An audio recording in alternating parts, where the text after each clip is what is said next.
दर्शकों, युद्ध अपने साथ तबाही लेकर आता है, यह सब जानते हैं। और इस युद्ध में आसमान से सीधी बर्बादी बरस रही, सीधी बर्बादी।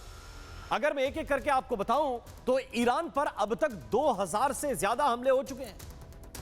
इनमें 2000 से ज्यादा ड्रोन और मिसाइलें हैं जो ईरान के ऊपर गिरी हैं। इजराइल पर 500 से ज्यादा बैलिस्टिक मिसाइलों से हमला हो चुका है। UAE, Saudi Arab, Kuwait, Bahrain, Qatar, Jordan, Lebanon समेत कई देशों में मंजर भयावह है क्योंकि लगातार वहां पर हमले हो रहे हैं। और अब ईरान में एक और विध्वंसक हमला होने जा रहा है। इस वक्त की एक अहम खबर आपको बता रहे हैं। दावा है कि अमेरिका इजराइल के जबरदस्त हमलों का असर यह है कि ईरान अब सरेंडर कर रहा है। जंग पर अमेरिकी राष्ट्रपति डोनाल्ड ट्रंप का बड़ा बयान आया है। उन्होंने कहा कि बुरी तरह से पिट रहे ईरान ने माफी मांगी है। ईरान ने पड़ोसियों के आगे सरेंडर कर दिया है। डोनाल्ड ट्रंप यह बात कह रहे हैं। ईरान ने हमला ना करने का वादा किया है, यह डोनाल्ड ट्रंप ने कहा है। वो कह रहे हैं कि सरेंडर कर दिया है इन्होंने, ये पीछे हट गए हैं, अपने साथी देशों से माफी मांग रहे हैं। और इसके पीछे क्या है? इसके पीछे आधार है पदेश्कियान का वो बयान जिसमें उन्होंने ये कहा कि वो अब मुस्लिम देशों पर हमला नहीं करेंगे। ट्रंप को लगता है कि यह बयान उनके डर की वजह से दिया गया है। उनके डर की वजह से मतलब डोनाल्ड ट्रंप और इजराइल के डर की वजह से। लेकिन ट्रंप की जो चुनौतियां हैं वो कम नहीं है। मुश्किल ईरान की तरफ ज्यादा है, यह बात सच है, सच्चाई है इसमें। लेकिन नुकसान इजराइल में भी है और मुस्लिम देशों में भी है। यूएई के हवाई अड्डे को आज ही टारगेट किया गया है। अबू धाबी में तेल डिपो पर हमला बोला गया है। लेकिन सबसे ज्यादा हाहाकार अगर कहीं पर है तो वो है तेल पर। जी हां, तेल पर। हॉर्मुज स्ट्रेट बंद होने की वजह से पूरी दुनिया में कच्चे तेल का संकट बढ़ गया। बहुत सारे ऑयल टैंकर्स वहां पर फंसे हुए हैं। दुनिया के सारे देश अपने अपने स्टॉक और वैकल्पिक इंतजामों की तरफ जा रहे हैं। लेकिन अगर पड़ोसी पाकिस्तान की बात करें तो पाकिस्तान खुद पर संकट आने से पहले ही अपने लोगों पर संकट डाल देता है, यह आप जानते हैं। और इस बार भी वही हुआ। इतने कच्चे तेल के दाम बढ़े नहीं जितना रेट वहां पर बढ़ा दिया गया। हालात क्या हैं? हालात यह है कि एक बार में ही पेट्रोल के दाम 55 रुपए बढ़ा दिए गए। 55 रुपए, आप समझ रहे हैं? 1 लीटर पर पाकिस्तान में 55 रुपए दाम बढ़ा दिए गए। अब क्या हो रहा है? जनता में हाहाकार मचा हुआ है। जरा ये तस्वीरें आप देखिए, लंबी लंबी कतारें हैं, पेट्रोल पंपों पर झगड़े हो रहे हैं, लोग गोली चला दे रहे हैं, कुछ लोगों की जान जाने की खबर है। ये जरा तस्वीरें आप देखिए। लोग करें तो करें क्या? या तो 55 रुपए महंगा पेट्रोल डीजल खरीदें, जो कि खरीदना ही पड़ेगा एक दिन के बाद। लेकिन लोग भी ताबड़तोड़ गुस्से चले जाते हैं। और फिर क्या होता है? मेरी गाड़ी में पहले भरो। और हालात कुछ ऐसे बन जाते हैं जिसकी तस्वीर इस वक्त हम आपको दिखा रहे हैं। यहां पर गोली चल गई, एक व्यक्ति की मौत हो गई पेट्रोल भरवाने को लेकर। अब भारत पर वापस आते हैं। भारत में हमारी सरकार यह बता रही है कि नागरिकों को फिलहाल चिंता करने की कोई जरूरत नहीं। यहां पे प्रोपेगेंडा करने वाले ये जरूर कह रहे हैं कि भारी चिंता हो, हॉर्मुज बंद हो गया, ये बंद हो गया, उसकी वजह से भारत में दिक्कत होगी। यहां सरकार ये कह रही है कि आपके जो तेल के स्टॉक है वो चकाचक हैं, भरे हुए हैं। 7 से 8 हफ्ते का बफर स्टॉक है, ये भारत की सरकार के सोर्सेज बता रहे हैं। और अगले 1-2 महीने तक चिंता करने की कोई आवश्यकता नहीं। यहां विपक्ष के लोग जरूर ये कह रहे हैं कि ये हो गया, वो हो गया, तमाम चीजें कह रहे हैं। लेकिन सरकार समझा रही है कि चिंता की कोई बात नहीं है।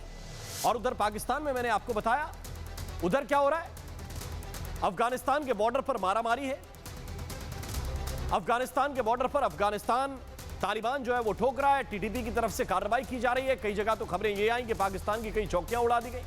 यानी तड़ातड़ वहां पे गोलियां चल रही हैं, जनता हाहाकार कर रही है, पेट्रोल को लेकर लड़ रही है। 2 सरकारें हैं, 2 तरह के मॉडल हैं आपके सामने। और ये भारत में चीजें सारी सामान्य हैं। और पाकिस्तान में यह हाहाकार है, वो भी तब हाहाकार है जब वो लगातार कह रहे हैं कि हम तो ईरान के साथ खड़े हो।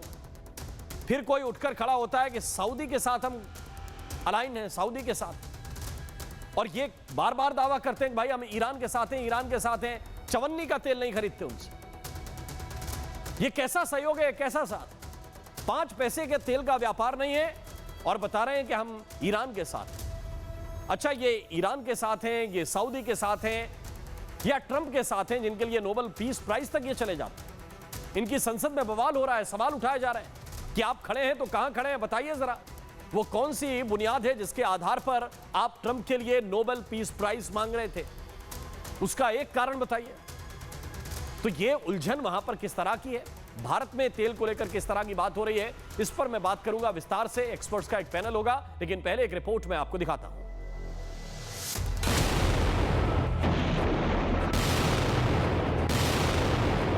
वतन की फिक्र करना दा मुसीबत आने वाली है, तेरी बर्बादियों के मशवरे हैं आसमानों में। ईरान बहाना है, पाकिस्तान निशाना है। मिडिल ईस्ट में जंग अमेरिका और इजराइल वर्सेस ईरान चल रही है, लेकिन टेंशन पाकिस्तान में बढ़ रही है। इस जंग की वजह से पाकिस्तान 3 मोर्चों पर घिरा हुआ है। पाक हुक्मरानों के सामने समस्या यह है कि वो ट्रंप को खुश करें, सऊदी अरब के साथ डिफेंस पैक्ट निभाएं या ईरान के साथ मुस्लिम ब्रदरहुड निभाएं। अभी मैं सोशल मीडिया पे एक मीम देख रहा था, उसमें एक बूढ़ा शख्स कह रहा है कि पाकिस्तान ने पहले ईरान को फोन किया और कहा हम आपके साथ खड़े हैं, और फिर पाकिस्तान ने सऊदी अरब को फोन किया और कहा कि हम आपके साथ खड़े हैं।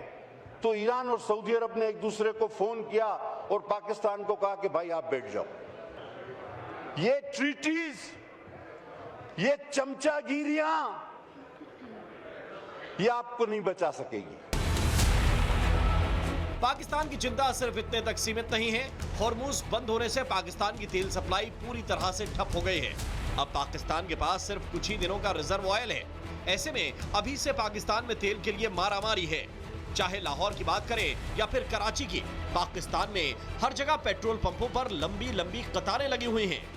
यहाँ पर मैं अगर आपको दिखा सकूं, कैमरामैन मेरा दिखा सके, तो ये लाइनें लग चुकी हैं इस वक्त बाइक्स की, और ये 20 मिनट अभी बाकी थे और इन्होंने कीमत बढ़ा दी है।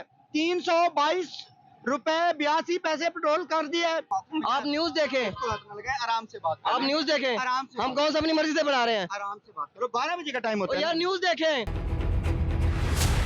सियालकोट के हाजीपुर पेट्रोल पंप पर तो पहले पेट्रोल लेने के चक्कर में गोली चल गई। इस दौरान गोली लगने से एक शख्स की मौत हो गई, जबकि 2 लोग गंभीर रूप से घायल हैं। एक तरफ तेल की मार और दूसरी तरफ तालिबान की। डूरन लाइन पर अफगान सैनिक पाकिस्तानी चौकियों को धुआं कर रहे हैं। सवाल यह है कि क्या वाकई ईरान के बाद अगला नंबर पाकिस्तान का है? पाकिस्तान किसे चुनेगा? ट्रंप, सऊदी और ईरान में किस तरफ जाएगा?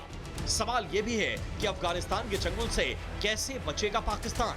महाभारत में आज बात इसी पर। Bureau report, Republic Bharat.